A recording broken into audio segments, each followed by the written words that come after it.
pastor da igreja, diga André Gustavo. Não, diga assim, eu. Assuma esse papel, porque muita gente vai dizer, é ele, ó, leve Rosenildo, leve Lourenço, não vai? A guerra vai chegar, querido. A palavra do Senhor, ela é imutável. E o Senhor disse que nos últimos dias nós seremos o quê? Perseguidos e odiados. Vocês estão percebendo que o negócio que a chaleira está fervendo? Estão acompanhando as mídias? Estão vendo agora os novos decretos? As novas leis estão surgindo? Irmãos, não se assuste, porque isso nem é o princípio ainda das dores. Vai vir muita coisa aí. Mas tem uma coisa, depois de tudo isso, aquele que permanecer firme, ouvirá o Senhor dizer, vinde benditos do meu Pai, possuir o reino que para vós foi preparado desde a fundação dos séculos. A peneira está passando, viu? Fortifique-se no Senhor dos Exércitos. Então nós vamos estar abrindo as inscrições, eu vou liberar um link, quem quiser participar, nós vamos montar uma equipe um dia, e o pessoal todo vai, todo mundo da igreja, como fomos no outro, e vai representando a igreja. E lógico, se você quiser, se você não quiser também não tem nenhum problema não. Mas vale a pena. Vai ser lá no Rio Mar, no Cine Rio Mar. Então vamos divulgar, porque Jesus está voltando. Jesus está voltando, e o pastor André está chegando para pregar, em nome de Jesus. Amém?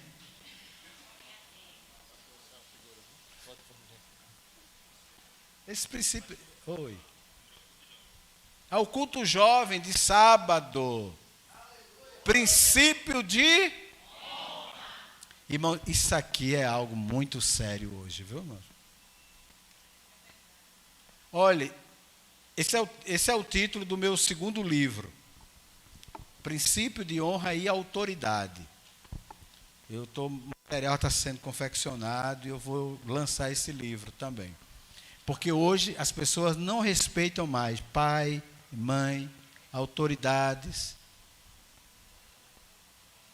Ninguém respeita mais pastor. Antigamente, quando eu falo antigamente, me dá um peso muito grande, mas é o jeito, né? Só de pastorado eu tenho 32 anos. De crente, eu tenho mais uns 40 e lá vai o trem. Eu me converti com 13 anos. Quem é bom de geografia aí faz a conta. Eu me converti com 13, eu tenho 60, 47, né? Não é bom? É isso? Olha, com meus 13 anos na igreja, irmãos, um diácono era uma autoridade, pastor. Lá no interior, o diácono vinha com um guarda-chuva, o sol rachando. E quando ele entrava com aquele guarda-chuva na mão, irmão, não pensa que era para se proteger do sol, não. Era para tacar na nossa cabeça quando a gente estava aprontando. Ele ficava assim, ó. A gente tinha mais medo de um diácono do que do diabo. Era sério. Por isso que aí o jovem começava a dizer, resisti ao diácono e ele fugirá de vós. Dizia. Mas era o quê? Era um princípio de honra muito grande, irmãos. Hoje em dia, filho diz para o pai assim, ó, é mentira dele. Mamãe, a senhora é mentirosa. Ô, irmão, naquele tempo, ia 3 dentes para o chão. Vai hoje fazer isso. A coisa desandou. Dentro da igreja hoje, muitas vezes, a gente vê uma falta de honra muito grande, irmãos. E Deus é o mesmo. Amém? Senhor, abençoa a vida do teu filho. Usa como profeta teu mais uma vez. Em nome de Jesus. Amém. Amém. Obrigado, pastor. Bem, irmãos, a paz do Senhor Jesus, graça e paz, né? Eu gostaria de convidá-los a fazermos a leitura juntos no texto que será projetado. Amém? Os amados podem ficar de pé apenas uns instantes. O texto sagrado que será lido é no primeiro livro de Samuel, capítulo 4, verso número 22. Esse texto, amados irmãos, faz menção, registro, a um dos momentos mais difíceis vivido pelo povo de Deus.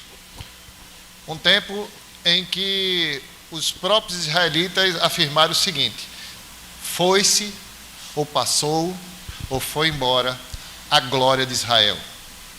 A glória de Israel é como se ele estivesse dizendo assim: foi-se, perdemos, foi embora a glória de Deus no meio do seu povo. Me ajuda a pregar. Muito bem, mas a glória foi restaurada, viu? A mensagem de hoje é restaurando a glória de Deus. Amém? Vamos juntos? E ainda a glória se pois a arca de Deus foi. Que Deus abençoe a vida dos irmãos. Podem estar assentados.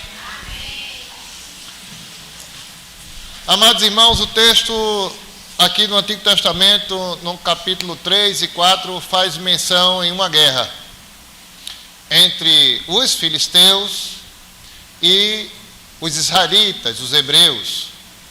E diz a palavra de Deus, irmãos, que era comum a luta entre filisteus e hebreus, ou filisteus e israelitas. O nosso pastor aqui pregou de uma maneira muito didática há alguns dias atrás, eu acho que há uns 2 finais de semana atrás, e usou até o amado irmão ali, e o nosso amado irmão que está lá na mídia, naquela batalha épica entre Davi e Golias e... Me ajude a pregar, irmãos. Davi e Golias e Davi. Então, luta entre filisteus e povo de Deus era por demais comum nos registros sacrossantos bíblicos. Mas a palavra de Deus diz que esta batalha especial era uma batalha especial. Porque o povo de Deus começou a se afastar do Senhor. E como é se afastar do Senhor? As pessoas pensam que se afastar de Deus é assim, de uma hora para outra. Não. Eu creio que se afastar de Deus é como um esmeril. Eu gosto muito dessa analogia, que é quando você tira ele da tomada. Todo mundo sabe aqui o que é o esmeril? Levanta só a mãozinha para me ajudar a pregar. Pronto, metade não sabe. Esmeril é aquele, eu acho que é isso, né? É aquele material, aquela máquina se usa para amolar faca, amolar tesoura, amolar alicate, não é verdade? Então, quando ele liga, ele começa aquela como se fosse um barulho assim, zzz, e ele vai rodando. Mas se você perceber, desligou, ele não para de imediato, ele ainda continua, mas ele está o quê? Mas continua, mas está o quê? O crente, quando se desliga de Deus, é assim. Ele está desligado, mas às vezes, por vezes, ele continua dando glória. Por vezes ele ainda continua vindo alguns dias para a igreja. Mas ele já perdeu a comunhão, já está o quê, irmãos? Desligado do céu. Deu para entender até aqui? Então Israel estava assim. Israel estava tão desligado do céu que naqueles dias o sumo sacerdote, o principal representante de Deus naqueles dias era um homem chamado Eli. Repita comigo. Eli.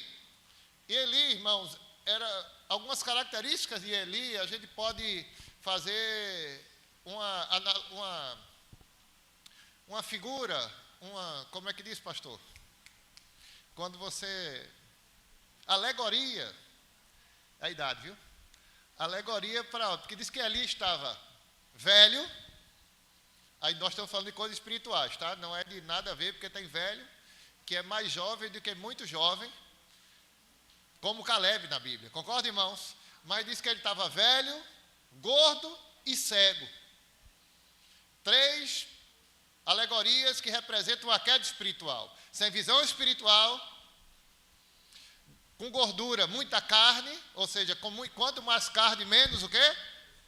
Vamos lá, irmãos. Quanto mais carne, menos o quê? Espírito. Ó, irmãos, por favor, isso não é um ataque quem está sobreposto, não, porque eu estou também, viu?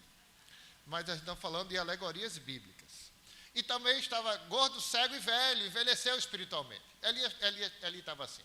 Eli tinha um grande problema de Eli, na minha concepção, não era só como sacerdote ou como sacerdote, era principalmente como pai. Eli tinha 2 filhos chamados Ofni e Finéias. E interessante que o significado desses nomes é boca de serpente e mão de homem. Boca de serpente, mão de homem, E dizem que aqueles homens eram terríveis, irmãos. As mulheres vinham adorar, sacrificar, e eles se prostituíam com elas. A Bíblia diz que eles pegavam um garfo de 3 pontas, e eles metiam justamente no caldeirão onde eram feitas as ofertas de Deus, e pegavam justamente aquilo que Deus disse que não pegasse, porque pertencia a Ele. Você sabe que tem coisa que só pertence a Ele? E você sabe que eu estou pregando, vendo essas coisas aqui que só pertencem a Ele aqui na minha frente? Só para eu saber, tem propriedade dele aqui dentro? Tem? Então, o que é que acontece? Eles começam a se prostituir, eles começam a pegar aquilo que não deviam pegar, e agora vão para a batalha. Crente fora da comunhão, ganha ou perde? Ganha ou perde? Perde. Aí eles foram e perderam para os filisteus. Mas as batalhas, sabe, irmãos, duravam muitos dias. Eles perderam o primeiro dia e entenderam o seguinte: já sei por que nós perdemos. E alguém disse: por que perdemos? Porque está faltando a arca de Deus em nosso meio. E a arca de Deus, irmãos, era o principal objeto, o principal símbolo da presença do próprio Deus no meio do seu povo. A arca de Deus. Então, quando a arca estava presente, dizia o quê? Que Deus estava? Sem a arca, Deus não estava presente. Então, eles disseram assim: vão buscar a arca. Aí foram lá, pastor, buscar a arca. Aí lá vem a arca, trazida por 2 sacerdotes, Ofni e Finéias. Como era o nome deles? Quer dizer o quê? Quer dizer o quê? E mão de? Boca de? Aí lá vem a arca de Deus. É poder ou não é a arca? Sim ou não? Mas quem é que carregava a arca? Boca de serpente e mão de homem. Ó, irmãos, isso aqui é poderoso. Quem crê que isso aqui é poderoso? Agora depende de com quem está usando. Sabia disso? É poderoso na mão de uma santa mulher, na mão de um santo homem, na mão de uma igreja cristocêntrica. É poderoso. As portas do inferno não prevalecem contra essa palavra. Mas, irmãos, um homem em pecado, um homem em prostituição, um homem no roubo, no engano, um homem na contramão de Deus, isso aqui é só um amuleto. Tem muita gente, sabe, pastora, que coloca em casa, pastora Paulo, pastora Valdir, a Bíblia aberta no Salmo 91. Não é verdade? Aquele que habita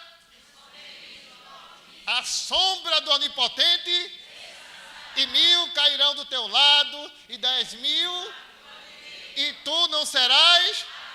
Mas isso é só amuleto.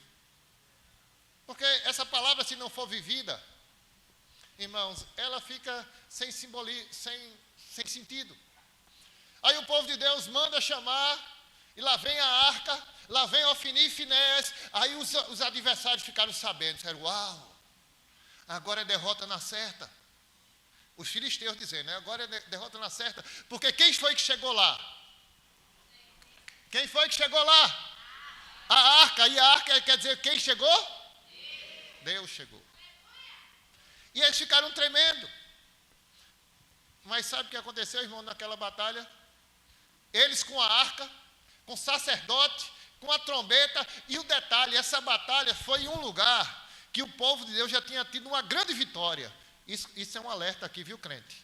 Isso quer dizer que vitória do passado não é obrigatoriamente naquele mesmo lugar você vai ter a vitória do presente, não. Se você não estiver na mesma posição que você está, você perde. Sabe como era o nome daquele lugar onde eles estavam lutando? Ebenezer, ou Ebenezer, Que quer dizer o quê? Até aqui. Então, irmãos, estava tudo pronto para a vitória, teoricamente. Tinha sacerdote, sim ou não? Sim. Tinha arca, sim ou não? Sim. O lugar era propício para a vitória, sim ou não? Sim. Estava tudo certo. E quando está tudo certo assim, é vitória ou derrota? Vitória. Mas foi derrota. Porque estava tudo certo no mundo terreno. Mas existe um Deus que sabe toda a verdade. Ninguém consegue se esconder desse Deus. Ninguém consegue se esconder atrás de um Deus embaixo de um paletó.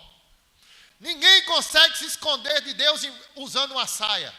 Ninguém consegue esconder ou enganar Deus com a placa no carro. O Senhor é meu pastor e nada me faltará. Ninguém consegue. Porque a Bíblia diz que Deus tem atributos que são exclusivos dele. Ele é onisciente. Aleluia. Aleluia.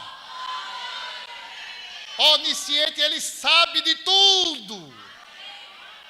Quando você foi entrando, ele já tinha toda a radiografia da sua vida, da sua casa, na palma da mão dele. E ele é onipresente. Dá um glória de Deus aí, dá, Cleber? Onipresente. Sabe o que quer dizer isso, irmão? De estar em todos os lugares. Quando eu piso no lugar que eu não devia pisar, eu olho para o lado e digo, Rosenildo está olhando não. Lourenço também não. Gele está em Caruaru. O serviço secreto de afogado está funcionando. Porque toda igreja tem um serviço secreto, né? Poderoso. Aí eu coloco o pé lá. Aí vem uma voz do céu que testifica dentro de todo o crente dizendo, mas eu estou vendo. Ele é onisciente, onipresente, e para a glória dele e para o nosso favor, ele é onipotente. Pode tudo. Não tem ferrolho nem tranca que suporte uma palavra dele. Então estava tudo certo. E ao mesmo tempo estava tudo errado. Porque a liturgia estava pronta, a arca estava lá, o sacerdote lá, o lugar era Benezer, mas foi derrota. E o texto que acabamos de ler é que, olha o que aconteceu, irmãos. Eu fiz só um preâmbulozinho aqui, a título de introdução para os irmãos entenderem. Volta um mensageiro trazendo a notícia. Olha, o povo de Deus foi derrotado. Vocês não entenderam não, né? O povo de Deus foi derrotado. Os sacerdotes que representavam Deus foram mortos. E o principal objeto de adoração, que é a arca, foi roubada. A Bíblia diz que quando o sumo sacerdote ali escuta, ele está sentado, aí ele cai da cadeira. Quando ele cai, ele bate a cabeça e quebra o pescoço e morre. E a nora dele, a mulher de um dos filhos que tinham acabado de morrer, ela estava grávida. Aí teve um filho. E o filho nasce naquela hora e ela morre. E o nome do filho é Icabó. Repita comigo. Icabó. Quer dizer, foi-se. Acabou. Foi destruída. A glória de Deus. A glória de Israel. Ou seja, a glória de Israel, o que é a glória de Israel? Era o próprio Deus. Irmãos, não tem vida gloriosa sem Deus. Se você perder a glória de Deus na sua vida, você está acabado. E eu também. Vai embora. Aí olha o que acontece, irmãos. Naqueles dias, existia um costume. Me dê sua atenção aqui, que eu vou tentar ser fiel ao horário. Tentar não, eu vou ser fiel ao horário. Você me ajuda, viu? Foi uma festa nos filisteus. Prepararam uma entrada triunfal na cidade. Na capital da Filístia. Lá vem, eu penso a arca entrando na frente, aqueles homens sentados nos cavalos, os exércitos entrando, aquela chuva de coisa, aquelas festas como tem nos filmes, e o pessoal dizendo: o nosso exército venceu o exército de Israel. E eles tinham naquela cultura o seguinte pensamento, olha só o pensamento: quando um exército vencia o outro, então isso quer dizer que o Deus daquele exército é maior do que o Deus do outro. Olha só, preste atenção. Para os filisteus, a vitória foi contra o exército de Israel. E o nome do Deus dos filisteus era Dagon. Vou repetir, Dagon. Então eles entendiam assim, que Dagon venceu o rei de... Dagon venceu o Deus Todo-Poderoso. Sim ou não? Sim ou não? Para eles, sim. Mas aí, irmãos, foi onde eles erraram. Porque o nosso Deus não pode ser vencido. Deus permite crente perder. Mas não é porque ele não é poderoso nem fiel. Aí o que acontece? Depois da festa, vem todos aquela animação. Aí tinha um grande templo de Dagon. Um homem, cabeça de fera, uma imagem altíssima. Algumas pessoas dizem com 10 metros, 15 metros, um negócio grande, extraordinário. Vou usar até uma palavra que não sei se é cabível, faraônico. Bota uma arca na frente da estátua. Olha só, irmão, me dá a tua atenção. A arca na frente da estátua e todo mundo começa a gritar: Dagon é o maior. Dagon é o maior. Dagon venceu. Dagon venceu. E o pessoal dando glórias e louvores a Dagon. A festa durava muitos dias naquele tempo. Olha só o que acontece, irmãos. Eles fecham um pouco o templo pela madrugada e dizem: amanhã a gente continua porque não era qualquer festa, era uma grande festa. Irmãos, quando chega no outro dia, a arca estava lá onde foi colocado. E aquela imagem imensa de Dagon, que quem sabe centenas de homens fizeram para levantar, ela estava prostrada diante da arca de Deus. Eu acho que você não entendeu, não. Você não entendeu.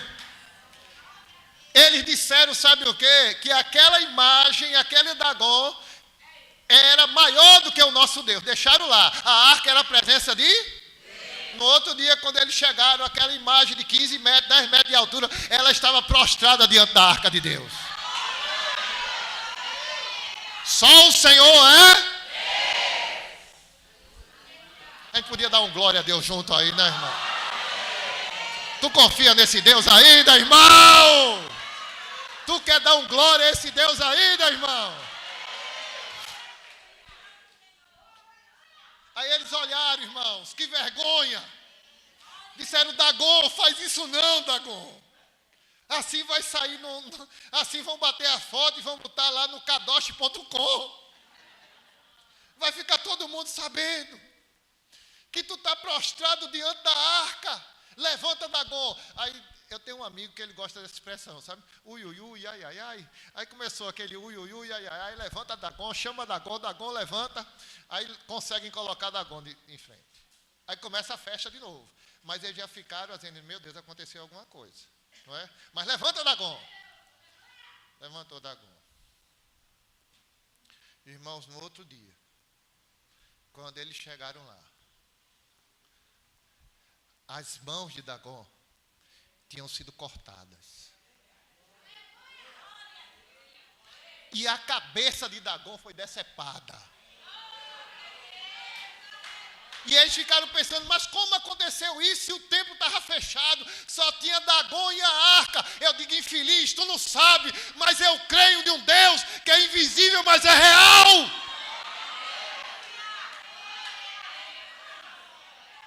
Cortou a cabeça de Dagon e cortou as mãos de Dagon. Ó, irmãos, eu queria liberar uma profecia aqui agora. Tem gente para receber? O Senhor está dizendo assim, ó: toda mente de Satanás que está preparando um plano contra a minha serva, contra o meu servo, contra o casamento da minha serva, o casamento do meu servo, os filhos do meu servo, os negócios do meu servo, a saúde do meu servo, eu corto.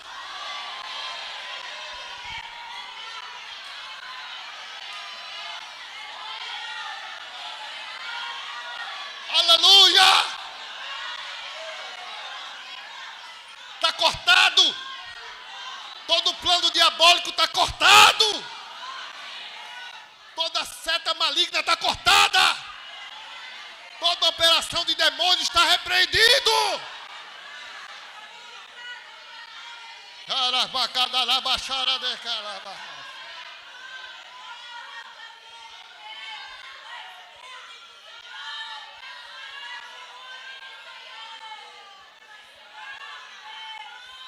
Aleluia.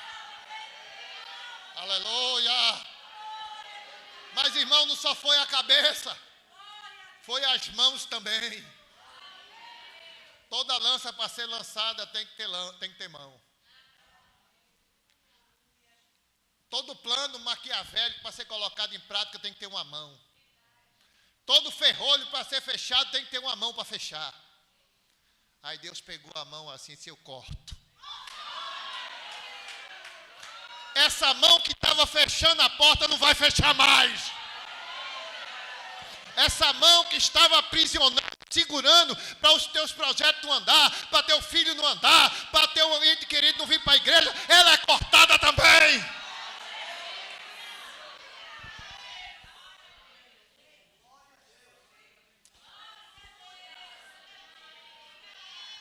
Aí eles chegaram a uma conclusão, sabe o quê?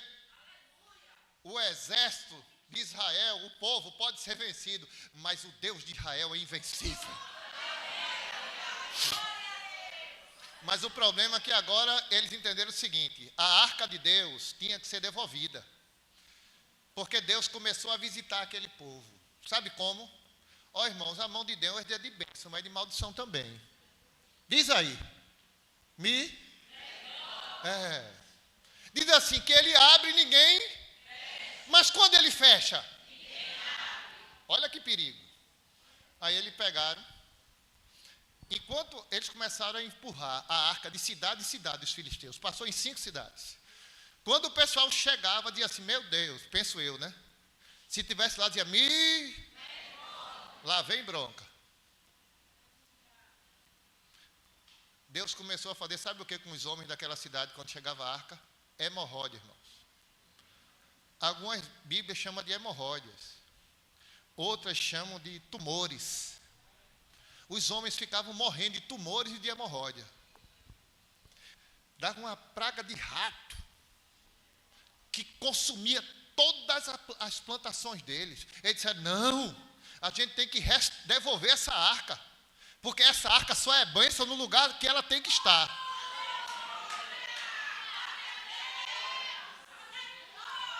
Aí devolve, não devolve. Se meu amigo estivesse aqui, como é que diz? Ui, ui, ui. Devolve. Aí foi devolver, pastor Rosenildo, pastor Lourenço. Mas para devolver, quem é que queria botar a mão naquilo? Você botava? Sim ou não? Eu também não. O negócio é forte. Eu tenho um amigo que prega, que é pastor, que diz assim, é forte. Ele é paraibano, mas tem sotaque carioca, não sei como é aquele. Mas é forte. Rapaz, e o pior é que ele assiste o culto. Ó.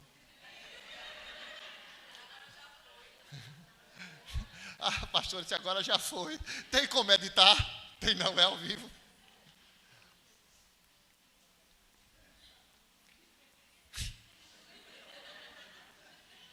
Eu e meu bocão.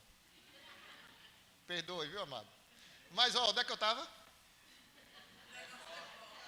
Não, é isso aí, você. Aí vocês não. Aonde? Ah, quem quer pegar a mão? Aí disseram assim, eu quero ver se Deus está nesse negócio. Vamos ver se isso é uma coincidência, porque tem gente que é assim, irmãos. É Deus agindo e o pessoal assim, isso é coincidência. É sorte, não é, pastor? Aí pegaram uma vaca, amamentando o seu filhote. Pegaram um carro, botaram a arca em cima.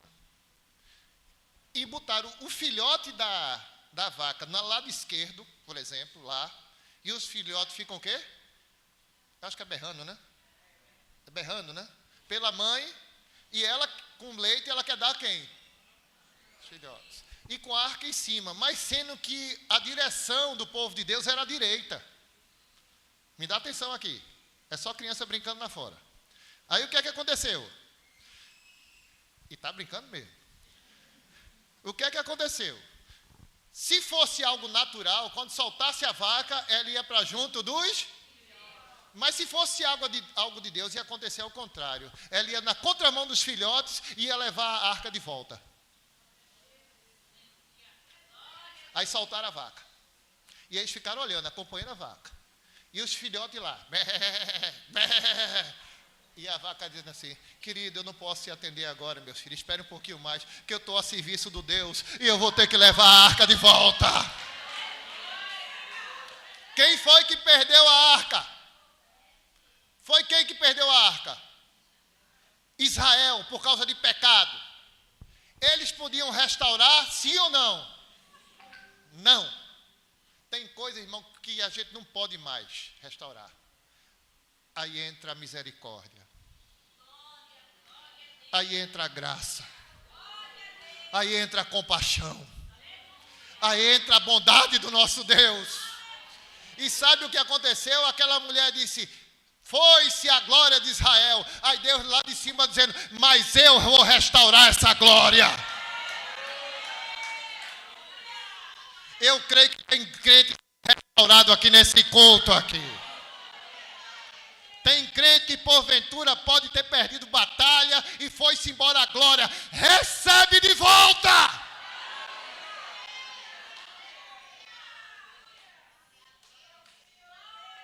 Aleluia, voltou a arca. E a arca voltou, irmãos. E a glória foi restaurada. Um dia, o povo de Deus estava sem glória nenhuma. 400 anos. No pior período bíblico, chamado o período do silêncio do céu. 400 anos em silêncio, o céu em silêncio. E quando estava nesse momento, ouviu-se uma voz de um homem que não tinha aparência nenhuma, que se vestia com pelos de camelos e que vivia de gafanhoto e de mel silvestre. Um homem que não tinha crédito nas grandes autoridades, mas aquele homem apontou e disse: aí vai o Cordeiro de Deus que tira o pecado do mundo. Ou seja, era Deus, sabe o que, irmãos? Restaurando a glória dele. Se você receber na sua vida hoje a arca de volta, ou seja, Jesus de volta, a glória está restaurada. Ô irmãos, ainda que o justo caia, diz a Bíblia. Quantas vezes? Ele vai o quê? Se ele tropeçar, ele vai o quê? Se ele tropeçar, ele vai o quê? Levantar.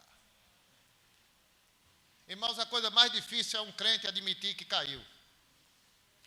A coisa mais difícil é você dizer que o esmeril está desligado. Sabe por quê?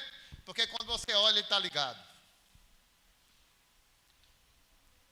Mas, irmãos, existe uma linha muito fina entre o céu e nós, que se chama comunhão.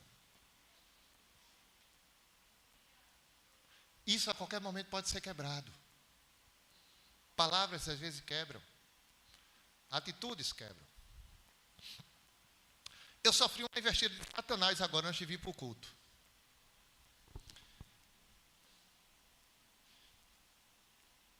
Eu escutei uma conversa no telefone que não era para escutar.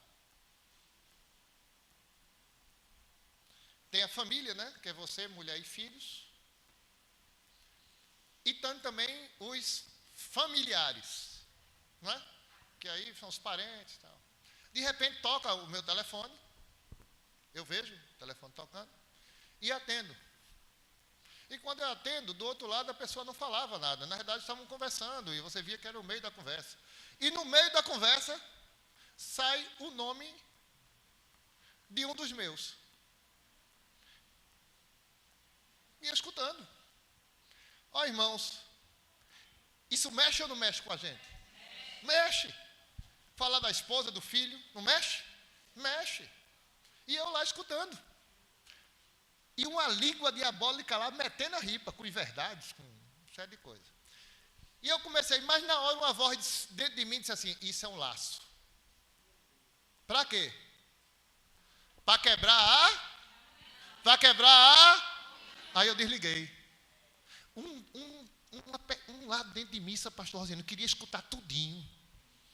E queria ligar de volta e dizer assim, assim, assim, e abrir. Aqueles negócios que a gente sabe de passar e tal. Mas eu vinha pregar, irmãos. E se eu dissesse isso, como é que eu ia pregar aqui sobre mentalidades que são destruídas, mãos diabólicas? Sabe por que eu estou pregando isso? Eu não ia pregar, eu até mudei o tema da mensagem ali. Porque hoje, uma mão maligna e uma mente maligna foi destruída na minha vida. E o que eu estou pregando para você, eu estou vivendo agora.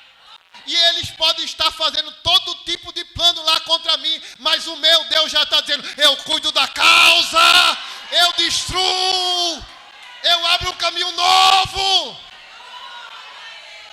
Amém, irmãos? Podemos dar um glória a Deus, bem gostoso agora.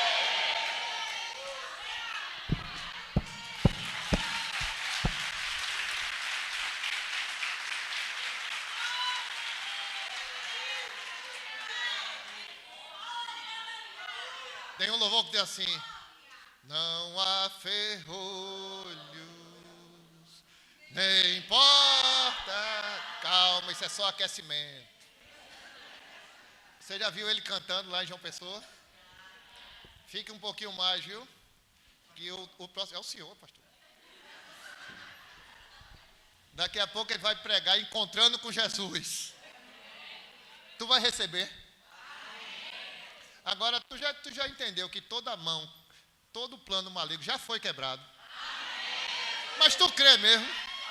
Então vamos ficar de pé cantando. Cadê os irmãos do louvor aqui para a gente adorar? Vai lá, pastor.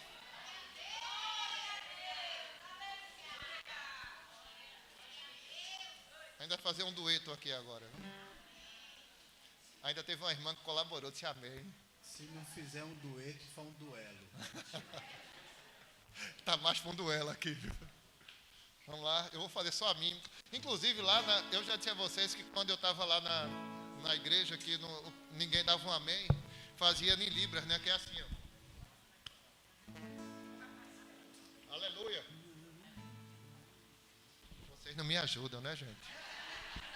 Como é, pastor Paulo? Amém e assim, ó. Aleluia, né? Ó, é assim, ó. Ó. Aí eu vou ficar aqui.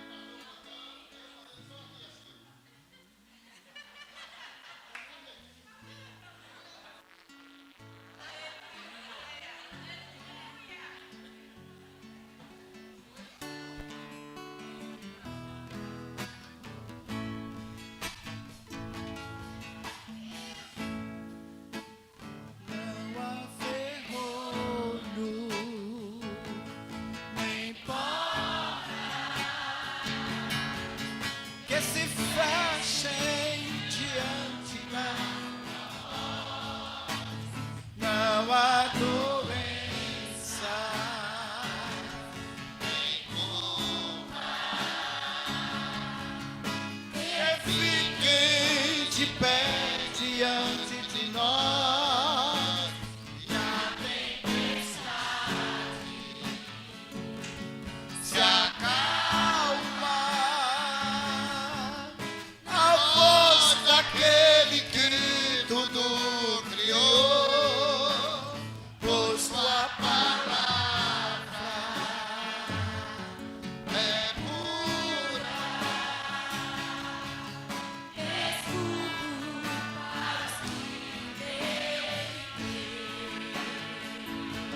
Aleluia. A ti toda a glória e toda a honra, Deus. Nada.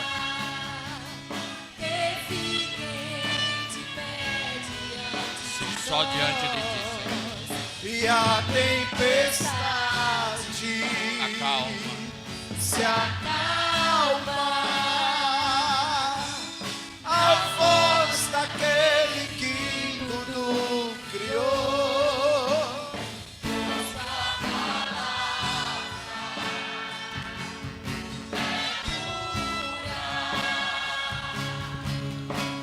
Escudo para os que nele creem.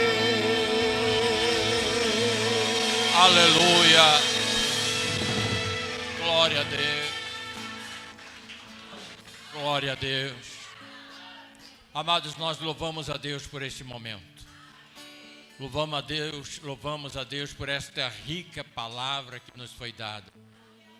Guarde as palavras proféticas que foram lançadas para o seu coração. Tome posse e você verá os grandes prodígios e milagres que Deus fará na sua vida.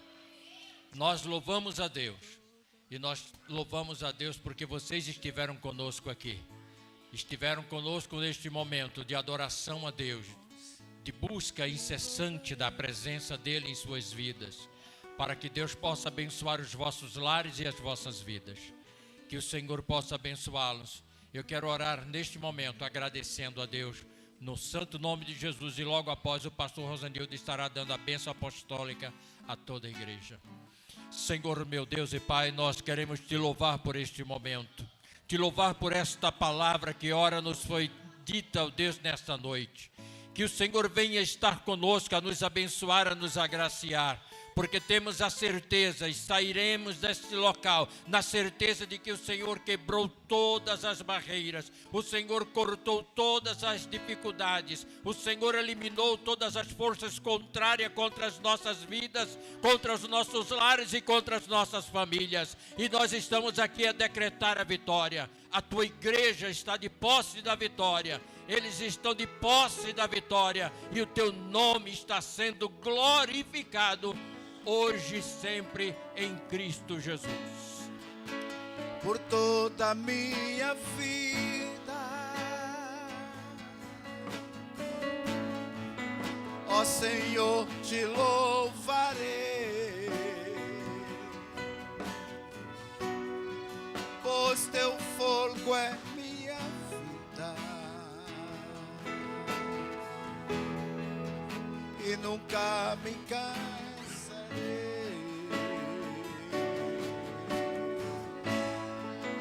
Posso ouvir a tua voz, é mais doce do que o mel,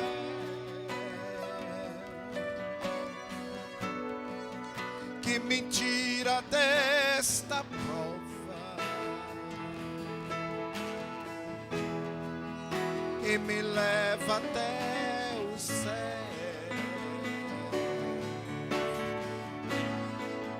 Já vi fogo e terremoto,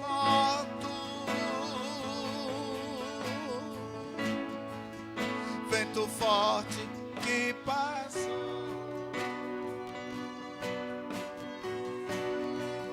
Já vivi tantos perigos, mas tua voz me acalmou. Toda a ordem e as estrelas e ao mar os seus limites, eu me sinto tão seguro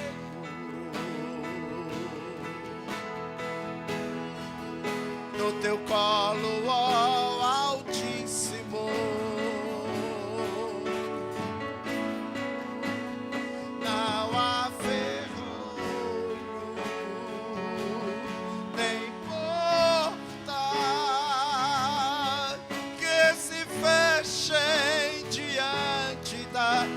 tua voz, não há doença, nem culpa que fique de pé diante de nós. E se acalma. A voz daquele que tudo criou, pois tua palavra é pura, escudo para os que nele creem.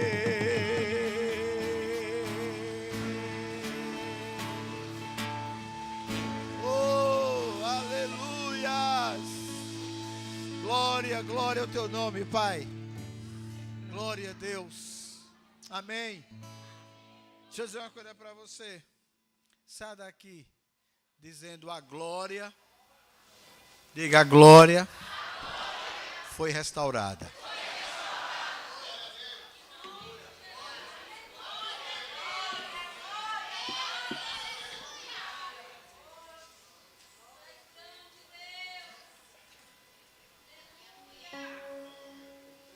minutos. 3 minutos para a gente fechar. O pastor foi britânico. Satanás, ele vem dizer: você não vai, você não é digno.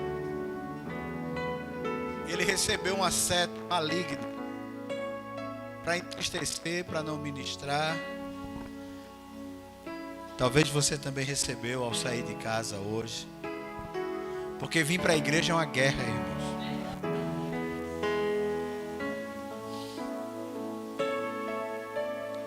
Parece uma coisa maligna. Desci 2 vezes do elevador, esqueci. Hoje só foi uma. Cadê a chave? Está aqui. Eu com a chave na mão. Embaixo do prédio. Quando eu desço, não está. Aí eu volto, pego o elevador, fico lá em cima e vai. Cadê o povo? E a chave? Irmão, é luta. Olha, vir para a casa do Senhor é guerra, é batalha, irmãos. Porque é aqui aonde o altar é restaurado, aonde a alegria vem, aonde Satanás perde a guerra, a batalha. E você sai daqui dizendo: a arca foi restaurada. Aonde está a arca está a presença. E aonde está a presença tem milagres. Amém? Talvez você chegou aqui triste. Talvez você chegou aqui dizendo: meu Deus, eu vou para a igreja hoje, mas não queria ficar em casa. O Senhor restaurou a sua arca. A presença dele desceu. Segura isso, meu irmão. Por isso que crente, essa história de crente ficar em casa, irmão, isso é coisa do salta-moita. Crente tem que estar aqui, ó. Alegrei-me quando me disseram: vamos à casa do Senhor. Hoje é noite de restauração. Agora, para você receber a restauração, você tem que ter coragem de abrir a boca e dizer assim: Senhor, restaura a alegria, restaura a visão, restaura, Senhor, os meus lábios, para que eu cante louvores ao teu nome. O diabo tentou fazer que você fechasse os seus lábios, mas você vai dar um brado de glória. Eu não gosto de pressionar, mas eu gosto de perguntar. Se tiver alguém que ainda não entregou a vida a Jesus, quer o altar restaurado, é hoje, é agora. É agora. Levante sua mão por você. Tem alguém que quer entregar a sua vida a Jesus? Toma uma decisão. Toma uma decisão. No segundo culto eu vou pregar agora sobre buscando procurando Jesus. É um complemento. Mas se tem alguém nesta noite que ainda não está na igreja, é salvo em Jesus, mas está feita a palavra que foi ministrada, está cantando, está orando, mas houve a companhia do inferno desligou a conexão com o céu. Hoje é noite de você pagar a conta e religar. Levante sua mão. Pai, nós te agradecemos por tudo. Te louvamos, Senhor, por essa noite, por essas vidas, pela palavra ministrada, e declaramos, ó Deus, religação com os céus. Ó Deus, vidas conectadas com a tua presença, Pai. Fala conosco. Nos leva em paz aos nossos lares. Acompanha o teu povo. Dá uma semana de bênção, de milagre, uma semana de vitória. E que toda seta do inferno seja agora anulada no nome de Jesus. A graça do Senhor, que as doces consolações do Espírito Santo seja sobre sua vida hoje e sempre. Amém. Amém e amém. Se você vai ficar para o segundo culto, pode aplaudir. Se você vai ficar para o segundo culto, passa ali também. Tem lanche, tem coisa boa ali na cantina, tem um momento de comunhão. Deus abençoe. Deus abençoe.